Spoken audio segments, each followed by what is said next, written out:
إن الحمد لله نحمده ونستعينه ونستغفره ونؤمن به ونتوكل عليه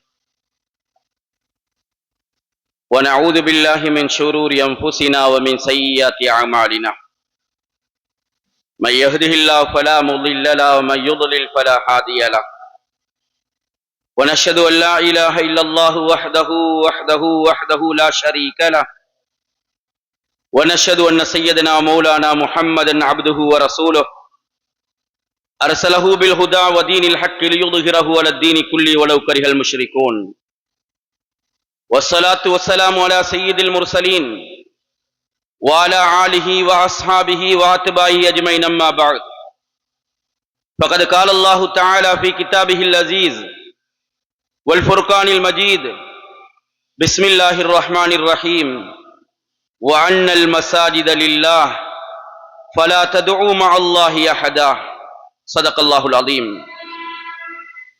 وقال النبي صلى الله عليه وسلم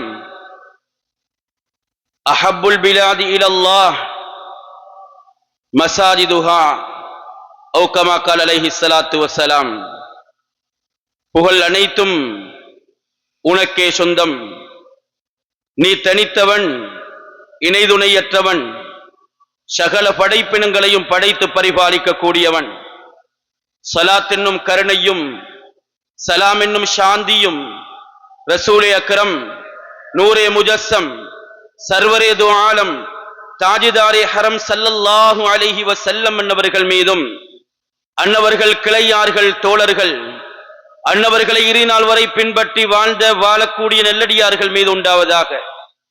புண்ணியமிகு ஜும்மாவுடைய கடமையை நிறைவேற்ற வந்திருக்கக்கூடிய அல்லாஹுடைய நல்லடியார்களே, இறைவன் ஹக்கு சுப்ஹானஹு வ தஆலா எவைகளை எல்லாம் எங்களுடைய வாழ்க்கையில் எடுத்து நடக்குமாறு சொல்லி இருக்கின்றானோ அவைகளை எங்களுடைய வாழ்க்கையில் எடுத்தும், எவைகளை தவிர்த்து நடந்து கொள்ளுங்கள், எவைகளை செய்வதன் மூலமாக தண்டனை இருக்கிறது என்று எச்சரித்திருக்கின்றானோ அவைகளை தவிர்த்து நடந்து கொள்ளுமாறு முதலில் எனக்கும் அப்பால் உங்களுக்கும் வசியத்தை செய்கின்றேன், நல்லுபதேசம் புரிகின்றேன். கண்மணி ரசூலே அக்ரம் ஸல்லல்லாஹு அலைஹி வஸல்லமனுடைய காலம், அல்லாஹ்வுடைய தூதரை சந்திப்பதற்கான ஒரு யகூதிகளுடைய ஒரு பெரிய மனிதர் வருகிறார், ஒரு அறிஞர் வருகிறார். அல்லாஹ்வுடைய தூதரை சந்திக்கிறார்கள். சந்தித்து கேட்கிறார்கள், கண்மணி ரசூலுல்லாஹை பார்த்து, இந்த உலகத்திலே சிறந்த இடம் எது என்று கேட்கிறார்கள். ஐயுல் பிகாய் ஹைர், நாயகமே இந்த உலகத்தில் மிகவும் சிறந்த இடம் எது என்று கேட்கிறார்கள். கண்மணி ரசூல் அக்ரம் ஸல்லல்லாஹு அலைஹி வஸல்லம் அவர்கள் அந்த மனிதரிடத்திலே சற்று பொறுத்துக் கொள்ளுங்கள் என்று அமைதிப்படுத்துகிறார்கள். ஜிப்ரீல் அலைஹிஸ்ஸலாம் அவர்கள் வரட்டும், அவர்களிடத்திலே நான் கேட்டு சொல்லுகிறேன் என்கிறார்கள். ஜிப்ரீல் அலைஹிஸ்ஸலாம் அவர்கள் வருகிறார்கள். கண்மணி ரசூலுல்லாஹ் இந்த செய்தியை ஜிப்ரீல் அமீனிடத்தில் கேட்கிறார்கள். ஜிப்ரீல் அலைஹிஸ்ஸலாம் அவர்கள் சொல்லுகிறார்கள், நாயகமே, கேட்கக்கூடியவரை விட கேட்கப்பட்டவர் அறிவாளி கிடையாது, மிகவும் அறிந்தவர் கிடையாது என்கிறார்கள். சொல்லிவிட்டு சொல்லுகிறார்கள், நாயகமே, தன்னுடைய ரப்பிடத்திலே நான் கேட்டு வருகிறேன் என்கிறார்கள். அல்லாஹ்விடத்திலே ஜிப்ரீல் அலைஹிஸ்ஸலாம் அவர்கள் செல்லுகிறார்கள். சென்று இந்த செய்தியை அல்லாஹ்விடத்திலே வினவுகிறார்கள். அல்லாஹு ஜல்ல ஷானுஹு வ தஆலா சொல்லிக் கொடுத்து அனுப்புகிறார். கண்மணி ரசூலுல்லாஹ் அவரிடத்தில் ஜிப்ரீல் அலைஹிஸ்ஸலாம் அவர்கள் வருகிறார்கள். அல்லாஹ்வுடைய தூதரத்தில் சொல்லுகிறார்கள், அல்லாஹ்வுடைய தூதரே, ரப்புல் ஆலமீன் ஆகிய அல்லாஹ்விடத்திலே நான் கேட்டேன். அல்லாஹ் என்ன சொன்னான் தெரியுமா? ஹைருல் பிகாய் மசாஜிதுஹா, உலகத்திலே மிகச் சிறந்த இடம், இந்த மண்ணிலே மிகச் சிறந்த இடம் மசாஜிதுஹா, அவருடைய பள்ளி வாயில்கள் இருக்கக்கூடிய இடங்கள் என்பதை அல்லாஹ் சொன்னான் என்பதாக ஜிப்ரீல் அலைஹிஸ்ஸலாம் அவர்கள் கண்மணி ரசூலுல்லாஹ்விடத்திலே சொல்லுகிறார்கள். அருமையானவர்களே, அல்லாஹ்வுக்கு மிகவும் விருப்பமான இடம், உலகத்திலே மிகச் சிறந்த இடம் நாம் அமர்ந்திருக்கக்கூடிய பள்ளி வாயில்கள். பள்ளி வாயில்கள் தான் உலகத்திலே மிகச் சிறந்த இடம் என்கிறான் ரப்புல் ஆலமீன் ஆகிய அல்லாஹ். அருமையானவர்களே, அல்லாஹ்வுக்கு ஏன் விருப்பமான இடம் தெரியுமா? அந்த வீடுகள் இருந்துதான் அல்லாஹ்வுடைய வழிபாடுகள் உருவெடுக்கப்படுகிறது. அல்லாஹ்வுடைய திக்ருகள் இந்த பள்ளி வாயில்களில் வைக்கப்படுகிறது. அல்லாஹ்வை ஞாபகிக்கப்படுகிறது. அல்லாஹ்வுடைய வணக்கங்கள் அங்கே நடைபெறுகிறது. தக்வாவுடைய அடிப்படையில், இறையச்சத்துடைய அடிப்படையில் அமைக்கப்படக்கூடிய இடங்கள் அவைகள். அது மட்டுமல்ல, அல்லாஹ்வுடைய திருமறை வேதம் அங்கு ஓதப்படுகிறது. அதே போன்று ஞானங்கள், அறிவுகள் அந்த பள்ளிவாயிலே இருந்துதான் வெளிப்படுகிறது. மூமின்கள் மக்கள் ஒன்று கூடக்கூடிய இடங்களாக அந்த ஸ்தானங்கள் இருக்கிறது. அதுபோன்று தீனுடைய அடையாளங்கள், மார்க்கத்துடைய அடையாளங்கள் வெளிப்படக்கூடிய இடங்களாக பள்ளிவாயில்கள் அமைந்திருக்கிறது. மலாய்க்காமார்கள் சமூகம் அளிக்கக்கூடிய இடங்களாக, அல்லாஹ்வுடைய வரக்கத்துகள் இறங்கக்கூடிய இடங்களாக பள்ளிவாயில்கள் அமர்ந்திருப்பதினால் அல்லாஹ்வுக்கு மிகவும் விருப்பமான இடம் அல்லாஹ்வுடைய பள்ளிவாயில்கள். இந்த உலகத்திலே சிறந்த இடம் அல்லாஹ்வுடைய இறை இல்லங்கள் என்பதை புனிதமான செய்திகள் நமக்கு சொல்லுகிறது. அது மட்டுமல்ல, ரப்புல் ஆலமீன் ஆகிய அல்லாஹ் சொல்லுகிறான், வஅன்னல் மஸாஜித லில்லாஹ், பள்ளிவாயில்கள் இருக்கிறதே இது அல்லாஹ்வுக்கு சொந்தமான இடங்கள், அல்லாஹ்வுக்குரியவைகள் என்பதை ரப்புல் ஆலமீன் ஆகிய அல்லாஹ் தன்னுடைய திருமறையிலே சொல்லி காட்டுகிறான். அருமையானவர்களே, பள்ளிவாயில்கள் நிறைய சிறப்புகளை பெற்ற இடங்கள்.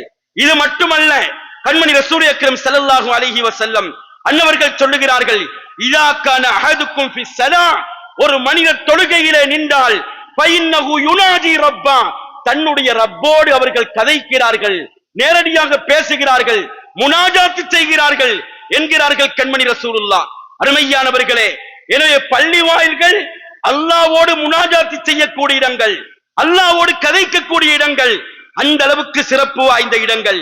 அது மட்டுமல்ல, கண்மணி ரசூல் அக்ரம் ஸல்லல்லாஹு அலைஹி வஸல்லம் அன்னவர்கள் ஒரு தடவை அருமை சஹாபாக்களிடத்தில் சொல்லுகிறார்கள், இதா மரல்தும் பி ரியாதில் ஜன்னா, சுவர்க்கத்துடைய பூந்தோட்டங்களுக்கு மத்தியிலே நீங்கள் அருகாமையில் நடந்து சென்றால் அதிலே நீங்கள் மேய்ந்து விட்டு வாருங்கள் என்கிறார்கள்.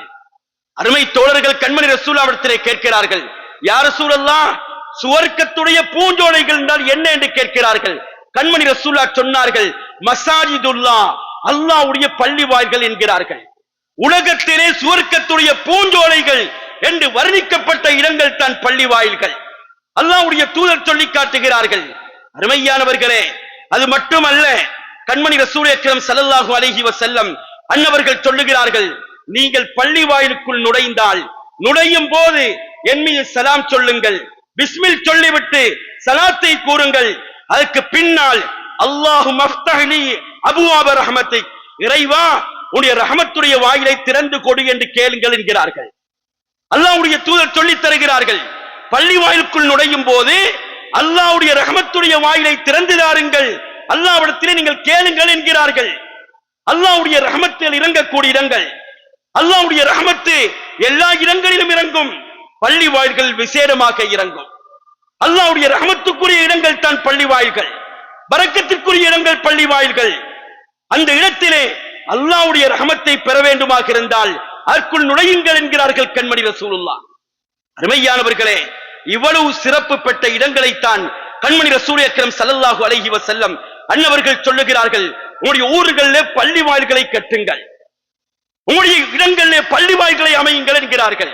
கண்மணி ரசூலுல்லாஹ் சொன்னார்கள், யார் ஒரு பள்ளிவாயிலை ஒரு குருவி கூட்டை போன்றாவது ஒரு பள்ளிவாயிலை அமைக்கிறார்களோ, அல்லாஹ்வுக்காக வேண்டி அமைக்கிறார்களோ, நாளை கியாமத்து நாளையில் சுவர்க்கத்திலே அவர்களுக்கு வீடுகள் அமைக்கப்படும் என்கிறார்கள் கண்மணி ரசூலுல்லாஹ்.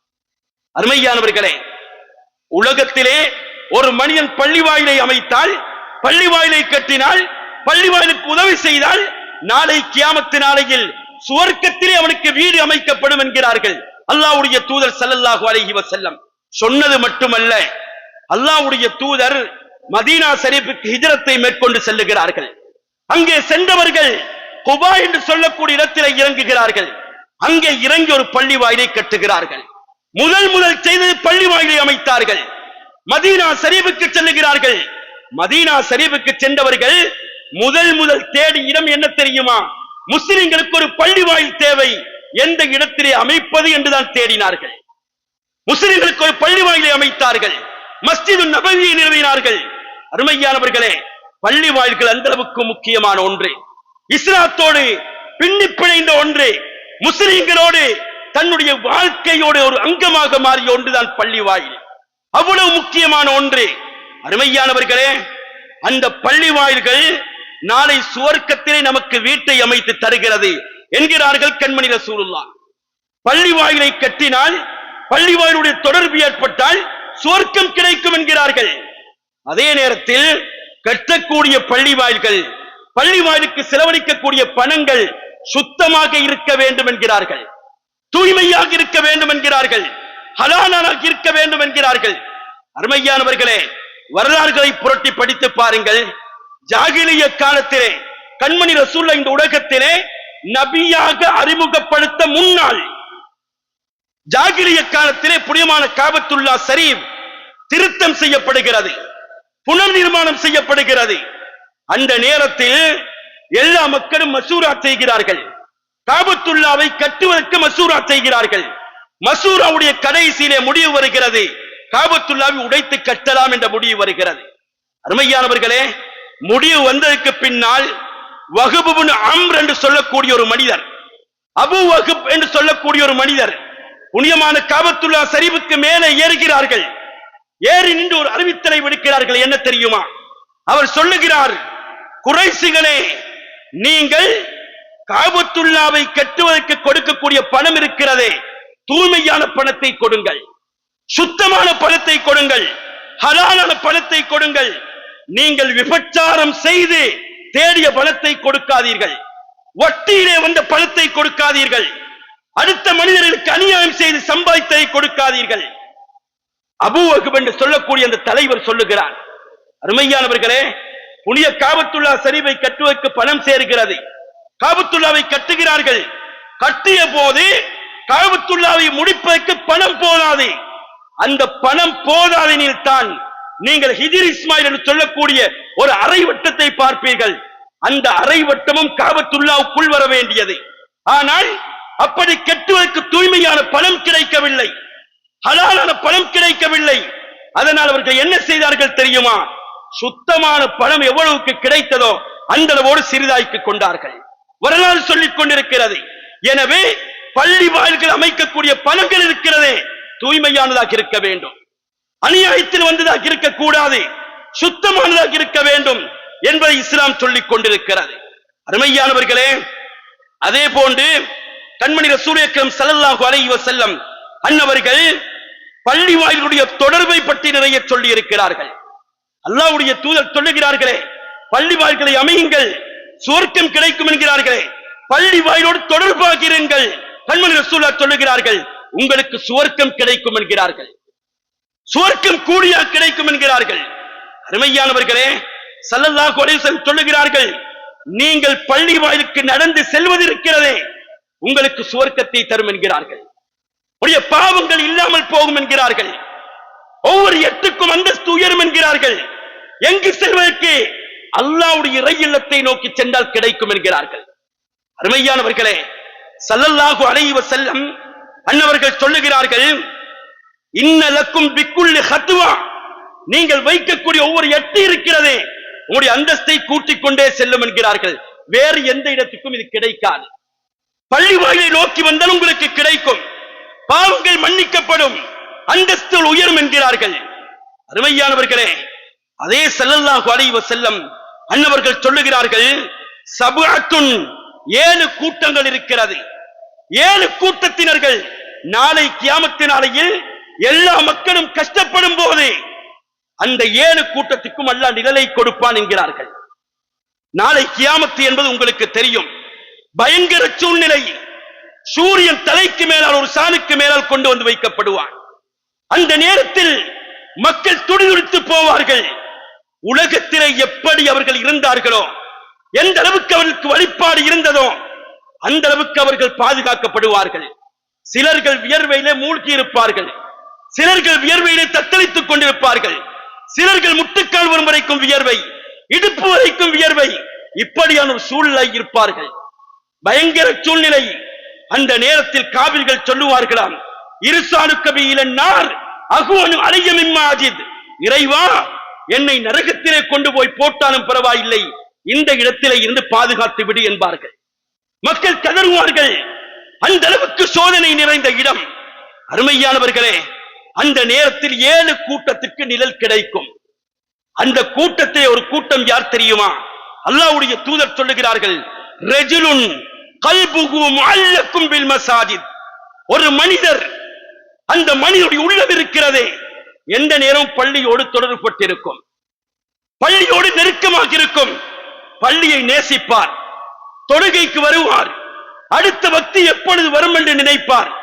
இப்படி அவருடைய உள்ளங்கள் இருக்கும், பள்ளியோடு தொடர்புபட்டு இருக்கும் என்கிறார்கள் கண்மணி ரசூலுல்லாஹ். அருமையானவர்களே, அந்த மனிதனுக்கு நாளை கியாமத்திலே நிழல் கிடைக்கும், அவர் பாதுகாக்கப்படுவார், அல்லாஹ்வினால் அங்கீகரிக்கப்படுவார் என்று கண்மணி ரசூலுல்லாஹ் சொல்லுகிறார்கள். என்றால் பள்ளியோடு உள்ள தொடர்பு இருக்கிறதே மிகவும் உயர்ந்த ஒன்று, மிகவும் வேண்டப்பட்ட ஒன்று. ஒரு மனிதன் உலகத்திலும் மறுமையிலும் வெற்றி பெற வேண்டுமாக இருந்தால் பள்ளியுடைய தொடர்பு வேண்டும் என்கிறார்கள் இமாம்கள். அருமையானவர்களே, கண்மணி ரசூல் அக்ரம் ஸல்லல்லாஹு அலைஹி வஸல்லம் அன்னவர்கள் ஒரு தடவை சொல்லுகிறார்கள், இதா ரஅய்துமுர் ரஜுல் யதஆகதுல் மஸ்ஜித், ஒரு மனிதரை நீங்கள் பார்த்தால் பள்ளிக்கு வருகிறார், பள்ளியில் உள்ள வேலைகளை செய்கிறார், பள்ளியிலே லைட்டுகளை போடுகிறார், பள்ளியை சுத்தப்படுத்துகிறார், பள்ளியை கூட்டுகிறார், இப்படியான வேலைகள் தான் ஒரு மனிதர் செய்கிறார் என்று வைத்துக் கொள்ளுங்கள். இப்படி ஒரு மனிதரை நீங்கள் கண்டால் கண்மணி ரசூல் அக்ரம் ஸல்லல்லாஹு அலைஹி வஸல்லம் அன்னவர்கள் சொல்லுகிறார்கள், அவர் ஈமான் உள்ளவர் என்று நீங்கள் சாட்சி சொல்லுங்கள் என்கிறார்கள். அவருக்கு ஈமான் இருக்கிறது என்று சாட்சி சொல்லுங்கள் கண்மணி ரசூலுல்லாஹ் சொல்லுகிறார்கள். அருமையானவர்களே, பள்ளி வாயில்களோடு சம்பந்தப்பட்டவர்கள், பள்ளி வாயில்களுடைய வேலைகளை செய்யக்கூடியவர்கள், பள்ளி வாயில்களுடைய நிர்வாகிகள் அல்லாஹ்வுக்கு வேண்டப்பட்டவர்கள் என்கிறார்கள் கண்மணி ரசூலுல்லாஹ். அருமையானவர்களே, அல்லாஹ்வுடைய தூதருடைய வாழ்க்கை நிறைய செய்திகளை படிக்கிறோம், நிறைய செய்திகளை பார்க்கிறோம். கண்மணி ரசூலுடைய காலத்தில் ஒரு பெண்மணி, உம்மு மிஹ்ஜன் என்று சொல்லக்கூடிய ஒரு பெண்மணி, அந்த பெண்மணி மதீனா ஷரீஃபிலே ஏழைகளுடைய குடும்பத்திலே பிறந்த ஒரு பெண்மணி. அந்த பெண்மணி என்ன செய்வாள் தெரியுமா? பள்ளி வாயில்களை சுத்தப்படுத்துவாள், பள்ளி வாயில்களை கூட்டுவாள், பெருக்குவாள், இதனுடைய வேலை. அருமையானவர்களே, அந்த பெண்மணியை யாரும் பெரிதாக கவனிக்கவில்லை. அந்த பெண்மணி ஒரு நாள் மரணித்து விடுகிறாள். இரவு நேரம் அந்த பெண்மணியை கொண்டு போய் கண்மணி ரசூல் அவர்களிடத்திலே சொல்லாமலே அடக்கி விடுகிறார்கள். ஒரு ரிவாயத்திலே வருகிறது, கண்மணி ரசூல் அன்று இரவு உறங்குகிறார்கள்.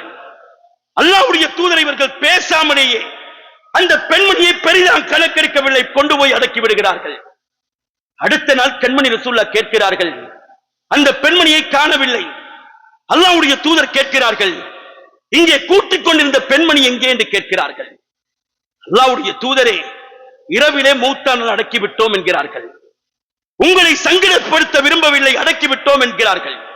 கண்மணி ரசூலுல்லாஹ் சொன்னார்கள், அந்த பெண்மணியுடைய இடத்தை எனக்கு காட்டுங்கள், எனக்கு நீங்கள் அறிவித்திருக்கலாமே என்று கேட்டார்கள். கபரை காட்டுங்கள் என்றார்கள். காட்டப்பட்டது. அந்த இடத்திலே தொழுது விட்டு பிரார்த்தனை செய்தார்கள். அல்லாஹ்வுடைய தூதர் சொல்லுகிறார்கள், அந்த பெண்மணிக்கு நான் தொழுகையினால் அந்த பெண்மணிக்கு சுவர்க்கம் கிடைத்தது என்ற கருத்தையும் சொல்லுகிறார்கள். அருமையானவர்களே, பள்ளி வாயில்கள் அனைவராலும் பராமரிக்கப்பட வேண்டிய இடங்கள், அல்லாஹ்வுடைய சொத்து. அதிலே நாம் எதையாவது செய்தால் நமக்கு இரட்டிப்பான கூடி கிடைக்கிறது, சுவர்க்கம் கிடைக்கிறது. தமீமுத்தாரி ரலியல்லாஹு அன்ஹு கண்மணி ரசூலுடைய சஹாபி தோழர், அல்லாஹ்வுடைய தூதருடைய மிக நெருங்கிய ஒரு தோழர். ஒரு நாள் ஷாமுக்கு செல்லுகிறார்கள். அங்கே ஒரு விளக்கை காணுகிறார்கள். அந்த விளக்கை எடுத்து வந்து அவர்கள் ஒரு வெள்ளிக்கிழமை தன்னுடைய அடிமையிடத்தில் கொடுத்து பள்ளி வாயிலை எரிக்குமாறு சொல்லுகிறார்கள், பள்ளி வாயிலை ஒளியேற்றுமாறு சொல்லுகிறார்கள். அருமையானவர்களே, அன்று வெள்ளிக்கிழமை இரவு அந்த விளக்கு ஏற்றப்படுகிறது. கண்மணி ரசூலுல்லாஹ் பள்ளி வாயிலுக்குள் வருகிறார்கள். வந்தபோது அந்த விளக்குடைய வெளிச்சத்தை பார்க்கிறார்கள். கண்மணி ரசூலுல்லாஹ் உள்ளத்திலே சந்தோஷம். அல்லாஹ்வுடைய தூதர் கேட்கிறார்கள், இது யார் செய்தது என்று கேட்டார்கள். அப்பொழுது தமீமுத்தாரி என்று சொன்ன போது கண்மணி ரசூலுல்லாஹ் துஆ செய்தார்கள். துஆ செய்துவிட்டு சொன்னார்கள், எனக்கு ஒரு பெண் பிள்ளை இருந்தால், ஒரு மகள் இருந்தால் உங்களுக்கு நான் திருமணம் முடித்துக் கொடுப்பேன் என்றார்கள். அந்த அளவுக்கு கண்மணி ரசூலுல்லாஹ் சந்தோஷப்பட்டார்கள். அருமையானவர்களே, பள்ளி வாயில்கள் அல்லாஹ்வுடைய இடங்கள். அந்த இடங்களிலே நாங்கள் எந்த அளவுக்கு நமக்கு உதவி செய்ய முடியுமோ அந்த உதவிகள் செய்யப்பட வேண்டும். பள்ளி வாயில்களுக்கு எதை செய்ய முடியுமோ அதை நம்முடைய வாழ்க்கையில் செய்ய வேண்டும். அதே நேரத்தில் அந்த சொத்துக்கள், பள்ளி வாயிலுடைய உடைமைகள் இருக்கிறது, பள்ளி வாயிலுடைய சொத்துக்கள், இவைகளை நாம் பாதுகாக்கவும் வேண்டும், அவைகளை பராமரிக்கவும் வேண்டும். அதிலே மிகவும் நிர்வாகம் அக்கறை காட்ட வேண்டும். அருமையானவர்களே, நீங்கள் நினைத்துவிடக் கூடாது பள்ளி வாயில் என்பது நிர்வாகத்திற்கும் பள்ளி வாயில இருக்கக்கூடிய முஅத்தின் ஹத்தீபுக்கும் மாத்திரம்தான் சொந்தமானது. அதனை சுத்தப்படுத்துவது, அதனை குறைகளை நிவர்த்தி செய்வது இவர்களுக்கு சொந்தமானது என்று நினைத்து விடாதீர்கள். அருமையானவர்களே, ஊர் மக்கள் அத்துணை பேருக்கும் சொந்தமானதுதான் பள்ளி வாயில்கள். ஊர் மக்கள் சுத்தப்படுத்துவது, அதனை புனர் நிர்மாணம் செய்வது, நிர்வாகத்திற்கு ஒத்துழைப்பு கொடுப்பது அத்துணையும் ஊர் மக்களுடைய கடமை என்கிறது இமாம்கள். அருமையானவர்களே, இன்று நாம் பள்ளிவாயிலுடைய நிலையை எடுத்து பாருங்கள். நிறைய பள்ளிவாயிலுக்கு நாங்கள் செல்லுகிறோம். ஒவ்வொரு பள்ளிவாயிலுக்கும் சென்றால் பிரச்சனை. அருமையானவர்களே, சமீபத்தில் ஒரு பள்ளிவாயிலுக்கு சென்றிருந்தேன். அந்த பள்ளிவாயில எப்படி இருந்தது தெரியுமா? அங்கே ஒரு பாரிய பிரச்சனை. பள்ளிவாயிலுக்கு வருமானம் கிடையாது. பள்ளிவாயிலுக்கு உண்மையிலே வருமானம் இருக்கிறது, வரக்கூடிய வருமானம் தடைபடுகிறது. எப்படி தெரியுமா? பள்ளிவாயிலுக்கு வீடு இருக்கிறது, பள்ளிவாயிலுக்கு சொந்தமான வீடுகள், பள்ளிவாயிலுக்கு சொந்தமான கடைகள் நிறைய இருக்கிறது. ஆனால் அந்த கடைகள் எல்லாம் ஊர் மக்களுடைய கையிலே இருக்கிறது. நிறைய கடைகள் அபகரிக்கப்பட்டிருக்கிறது. ஒப்பினைகள், வீடுகள், பள்ளிவாளுடைய முத்திரைகள் இருக்கிறது. ஆனால் கடை எங்கே தெரியவில்லை, யாருடைய கையிலே இருக்கிறது. அருமையானவர்களே, அவர்கள் பல காலமாக இந்த கடைகளை செய்து வந்து தன்னுடைய சொந்த கடைகளாக பாவிக்க ஆரம்பித்திருக்கிறார்கள். ஒரு பாரிய பிரச்சனை. அருமையானவர்களே, அதே போன்று இன்னும் அந்த பள்ளிவாயில இருந்த பிரச்சனை என்ன தெரியுமா? பள்ளிவாயுடைய கடைகளை, வீடுகளை கூலிக்கு எடுத்திருக்கிறார்கள். பல ஆண்டுகளுக்கு முன்னால் எடுத்த கூலி இன்று வரைக்கும் கொடுக்கப்பட்டுக் கொண்டிருக்கிறது. இன்றைய சூழ்நிலையில் அடுத்த கடைகளில் எவ்வளவு கூலியோ அந்த கூலிகள் கொடுக்கப்படாமல் பல ஆண்டுகளுக்கு முன்னால் எழுதப்பட்ட கூலி இன்றும் கொடுக்கப்பட்டு வந்து கொண்டிருக்கிறது. இதனால் பள்ளி வாயில்கள் வருமானம் இல்லாமல் ஓடிக்கொண்டிருக்கிறது. இன்னும் சில இடத்தை பிரச்சனைகள் என்னென்று பார்த்தால், சிலர்கள் கடைகளை எடுத்திருப்பார்கள், பள்ளிவாளுடைய கடை எடுத்திருப்பார்கள், எடுத்த கடைகளை தான் பிறருக்கு கூலிக்கு கொடுத்திருப்பார்கள். பள்ளிவாளுடைய கடை, அந்த கடைகளை தான் எடுத்து பள்ளிவாளுடைய எந்த அனுமதியும் இல்லாமல் பிறருக்கு கூலிக்கு கொடுத்து, பள்ளிவாளுக்கு 10,000 கொடுக்கிறோம் என்றால் தான் 30,000 எடுப்பார்கள். பள்ளிவாளுக்கு 20,000 கொடுக்கிறோம் என்றால் தான் 50,000 எடுப்பார்கள். அந்த பள்ளியிலே எப்படி ஒரு பிரச்சனை. அந்த பள்ளிவாயில் மட்டுமல்ல, இலங்கை திருநாட்டின் நிறைய பள்ளிவாயிலுடைய நிலை இப்படி இருக்கிறது. அருமையானவர்களே, அதனால் பள்ளிவாயில்கள் இன்று வருமானங்கள் இல்லாத இடங்களாக மாறி இருக்கிறது. வருமானங்கள் இல்லாமல் ஒரு பக்கம் இருக்கட்டும், அருமையானவர்களே, யாருடைய சொத்திலே கை வைத்திருக்கிறோம் என்று சிந்தித்து பாருங்கள். அல்லாஹ்வுடைய இறை இல்லங்கள், அல்லாஹ்வுடைய சொத்துக்கள், வக்ஃப் சொத்துக்கள். வக்ஃப் செய்தவர் நினைத்தாலே அதனை எடுக்க முடியாது. ஆனால் இன்று அந்த பள்ளிவாயிலுடைய கடைகள், வீடுகள், காணிகள் இன்று ஒவ்வொரு மனிதனுடைய கையிலேயும் இருக்கிறது. அல்லாஹ்வுடைய சொத்துக்கள். அருமையானவர்களே, இந்த உலகத்தோடு முடிவது கிடையாது. உலகத்துக்கு இன்னொரு உலகம் இருக்கிறது, மறுமை. அந்த மறுமையில் நம்மிடத்திலே அல்லாஹ் கேட்பான். அல்லாஹ் நம்மிடத்திலே கேட்டு நரகத்திலே நம்மை போட்டால் சிந்தித்து பாருங்கள் அருமையானவர்களே. நரகத்துடைய வேதனை சாதாரண ஒன்று அல்ல. அல்லாஹ்வுடைய தூதர் சொல்லுகிறார்கள், நரகத்துடைய வேதனை இருக்கிறதே, ஆக குறைந்த வேதனை என்ன தெரியுமா? ஒரு மனிதனுக்கு நெருப்பாலான ஒரு சோடு செருப்பு அணிவிக்கப்படும். அதனை அணிந்தால் மனிதன் சூட்டினால் மூளைகள்லாம் உருகி வடியும். மனிதன் துடிதுடித்து போவான். அந்த நேரத்தில் கத்துவான், கதறுவான். பாதுகாக்க யாரும் இருக்க மாட்டார்கள். அப்படியான ஒரு பயங்கர சூழ்நிலை வரும். இந்த உலகம் தான் நமக்கு கொடுக்கப்பட்டது. அல்லாஹ்வுடைய தூதர் சொல்லுகிறார்கள், அத்துன்யா மஸ்ராத்துல் ஆகிரா, இந்த துன்யா நாளை மறுமைக்குரிய விளைநிலம். உலகத்தை பயன்படுத்துங்கள், மறுமையிலே வெற்றி பெறுங்கள் என்கிறார்கள். உலகத்திலே நீங்கள் என்ன செய்கிறீர்களோ அவருடைய பிரதிபலம் மறுமையிலே கிடைக்கும் என்கிறார்கள். அருமையானவர்களே, நம்முடைய சொத்து என்றாலே நாம் துடித்து போவோம். நம்முடைய சொத்தை யாராவது அபகரித்தால், எடுத்தால், அல்லது நம்முடைய கடைக்கு கூலியை குறைத்து கொடுத்தால் நாம் விடுவோமா? எத்தனை வழக்குகள் போடுவோம், எத்தனை கேஸ் போடுவோம். அருமையானவர்களே, வான்னல் மசாஜித லில்லாஹ், அல்லாஹ்வுக்குரிய பள்ளி வாயில்கள், அல்லாஹ்வுக்குரிய சொத்துக்கள், அல்லாஹ்வுடைய வக்ஃப் சொத்துக்கள் இவைகள்ல இன்றி ஒவ்வொரு பள்ளி வாயில்களும் இப்படி நடந்தால் அருமையானவர்களே, நாளை கியாமத்தில் நீங்கள் எப்படி பதில் சொல்ல போகிறீர்கள்? நாளை கியாமத்திலே அல்லாஹ்வுக்கு நாங்கள் எப்படி முகம் கொடுப்போம்? ஒரு கணம் சிந்தித்து பாருங்கள். அல்லாஹ் திருமறையை சொல்லுகிறான், யா அய்யுஹல்லதீன ஆமனூ, ஈமான் கொண்ட விசுவாசிகளே, கூ அன்ஃபுஸக்கும் வஅஹ்லீக்கும் நாரா, உங்களையும் உங்களுடைய குடும்பத்தையும் நரகத்தை விட்டும் பாதுகாத்துக் கொள்ளுங்கள். வகூதுஹன் நாஸ் வல் ஹிஜாரா, அந்த நரகத்துடைய எரிகொள்ளிகள் என்ன தெரியுமா? மனிதர்களும் கற்களும் தான் ரப்புல் ஆலமீனாக்கி அல்லாஹ் சொல்லுகிறான். அருமையானவர்களே, உலகத்திலே இருக்கும் போது நான் பயன்படுத்த வேண்டும், உலகத்தை பயன்படுத்த வேண்டும். உலகத்திலே நாம் சம்பாதிக்கிறோம், ஹராத்தை தேடுகிறோம், பிள்ளைகளுக்கு கொடுக்கிறோம் என்றால் நாளை நாம் ஒதுங்கக்கூடிய இடம் எங்கே இருக்கும்? நரகமாக இருக்கும். அல்லாஹ் பாதுகாக்க வேண்டும். சொற்ப வாழ்க்கை, கொஞ்சங்கால வாழ்க்கை. இந்த வாழ்க்கையில் நாம் ஹராத்தை உண்டுவிட்டு, ஹராத்தை சம்பாதித்து, ஹராத்திலே வாழ்ந்துவிட்டு நாளை மறுமையில் நிரந்தர வாழ்க்கையை நாம் வீணாக்கிக் கொண்டால், அந்த பயங்கர சோதனையில் மாற்றிக்கொண்டால், அருமையானவர்களே, நம்முடைய வாழ்க்கை எப்படி அமையும் என்று சிந்தித்து பாருங்கள். இந்த உலகத்தை பயன்படுத்துங்கள். கொஞ்சம் கால வாழ்க்கை. அல்லாஹ் திருமறையிலே கேட்கிறான், வஃபி அன்ஃபுஸிக்கும் அஃபலா துப்ஸிரூன், உங்களை பற்றி நீங்கள் சிந்திக்க வேண்டாமா? உங்களை பற்றி நீங்கள் பார்க்க வேண்டாமா? சிந்தித்து பாருங்கள். உங்களுடைய ஒவ்வொரு ஊரிலும் உள்ள பள்ளி வாயில்களோடு நெருக்கமான தொடர்புகளை ஏற்படுத்துங்கள். மதரசாக்களோடு நெருக்கமான தொடர்புகளை ஏற்படுத்துங்கள். பள்ளிக்கூடங்களோடு தொடர்புகளை ஏற்படுத்துங்கள். இவர்கள் இஸ்லாமிய சின்னங்கள். அருமையானவர்களே, ஒவ்வொரு பள்ளி வாயில்களும் உங்களுடைய சொத்துக்கள்.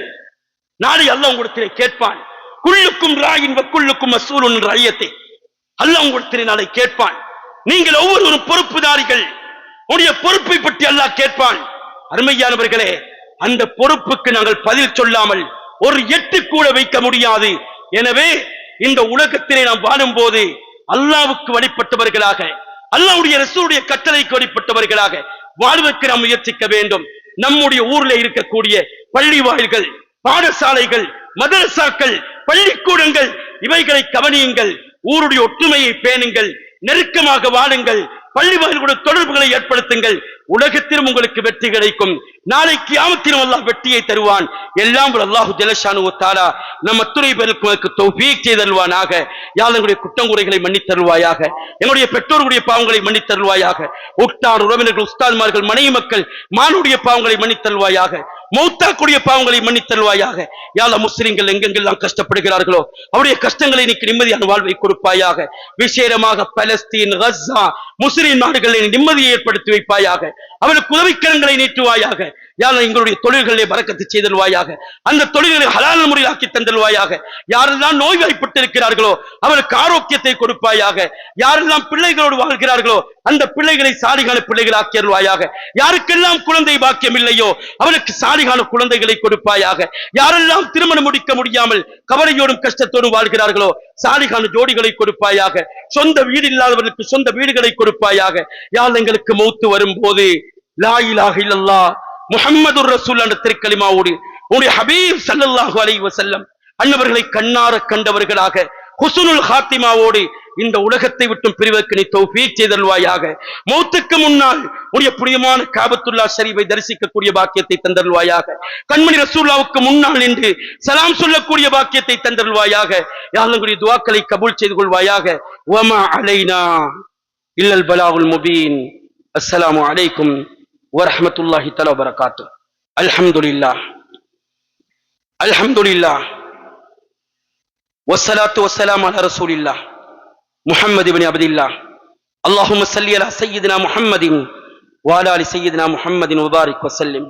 அம்மா பஅத், ஃபயா இபாதல்லாஹ், ஊஸீக்கும் வ இய்யாபி தக்வல்லாஹ், இத்தகுல்லாஹ் வ அமலு ஸாலிஹா. قال الله تعالى في قرآنه الكريم: بسم الله الرحمن الرحيم. فمن يعمل مثقال ذرة خيرا يرى ومن يعمل مثقال ذرة شرا يرى. بارك الله لنا ولكم بالقرآن العظيم ونفعنا وإياكم بالآيات والذكر الحكيم. أقول قولي هذا وأستغفر الله لي ولكم ولسائر المؤمنين والمؤمنات إنه هو الغفور الرحيم.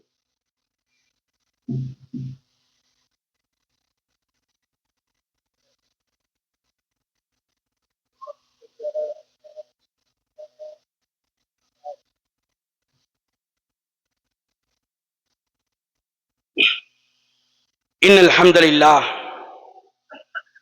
نحمده ونستعينه ونستغفره ونؤمن به ونتوكل عليه ونعوذ بالله من شرور أنفسنا ومن سيئات أعمالنا من يهده الله فلا مضل له ومن يضلل فلا هادي له ونشهد أن لا إله إلا الله وحده لا شريك له ونشهد أن سيدنا مولانا محمد عبده ورسوله بالهدى ودين الحق أرسله صلى الله تعالى على سيدنا محمد وعلى آله وصحبه أجمعين وبارك وسلم أبدا أما بعد فيا عباد الله أوصيكم وإياي بتقوى الله اتقوا الله حق تقاته ولا تموتن إلا وأنتم مسلمون ألا يا عباد الله إن الله أمركم أمرا عميما بدأ بنفسه تعظيما إن الله وملائكته يصلون على النبي يا أيها الذين آمنوا صلوا عليه وسلموا تسليما وقولوا اللهم صل وسلم على سيدنا محمد وآله وصحبه حق قدره مقداره لا سيما الأول بالتصديق وأفضل بالتحقيق المولى الإمام الصديق أمير المؤمنين سيدنا مولانا الإمام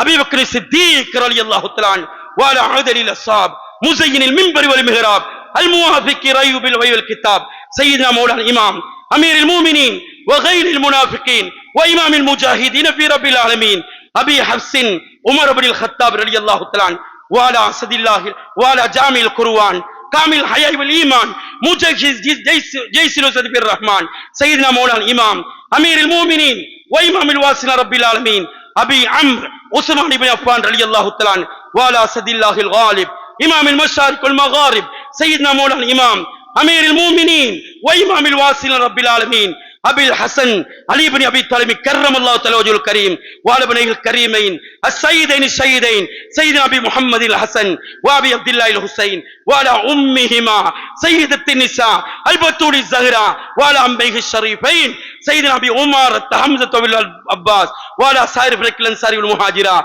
ومن تبعهم بإحسان إلى يوم الدين خصوصا محيي السنة والدين سيدنا محي الدين عبد القادر جيلان اللهم اغفر للمؤمنين والمؤمنات والمسلمين والمسلمات وألف بين قلوبهم وأصلح ذات بينهم وانصرهم على عدوك وعدوهم اللهم اغفر لجميع موتى المؤمنين الذين شهدوا لك بالوحدانية ولنبيك بالرسالة وماتوا على ذلك اللهم اغفر لهم وارحمهم وعافهم واعف عنهم واكرم نزلهم ووسع مدخلهم واغسلهم بالماء والثلج والبرد ونقي من الذنوب والخطايا كما ينقى الثوب الابيض من الدنس اللهم اغفر بلادنا وبلدان المسلمين من الآفات والمصيبات والمهلكات يا ارحم الراحمين اللهم انصر الاسلام والمسلمين وانصرنا على القوم الكافرين اللهم اعز الاسلام والمسلمين اللهم اصلح احوال المسلمين في فلسطين اللهم اصلح احوال المسلمين في فلسطين اللهم اصلح احوال المسلمين في فلسطين اللهم ارزقنا حج بيتك الحرم وزيارة روضة مصطفى صلى الله عليه وسلم